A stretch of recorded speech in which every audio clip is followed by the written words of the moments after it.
In the battle for her political life, Ida Chong was able to draw on some star power today, getting a big shot in the arm from a high-profile Liberal who is actually enjoying some popularity these days.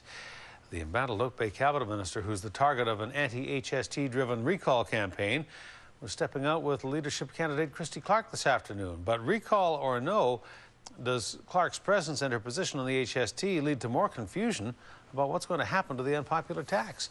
Our legislature reporter Christy Clark has the story.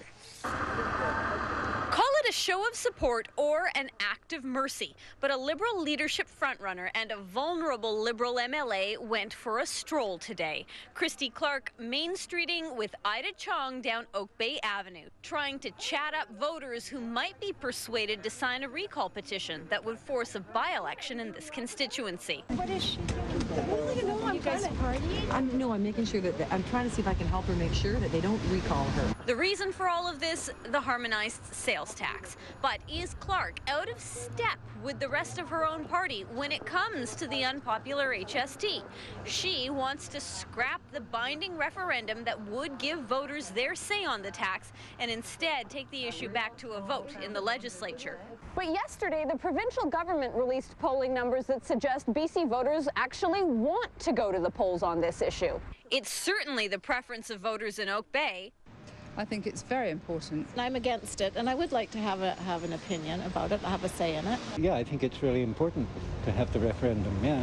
And the MLA fighting for her political life, she thinks the referendum should go ahead too. I actually have heard from people who have said they are interested in having their voice. And you do support a referendum? I do at this point, based on the kind of comments that I'm receiving from my constituents. So is the plan to scrap the vote a potential stumble on Clark's ultimate march towards the Premier's office? She doesn't think so. Rather than spending $30 or $40 million on a referendum, why don't we spend that money on hard operations or special needs teachers? That position puts Clark at odds with her leadership rivals, most of whom advocate going ahead with the vote, but getting it over with sooner rather than later.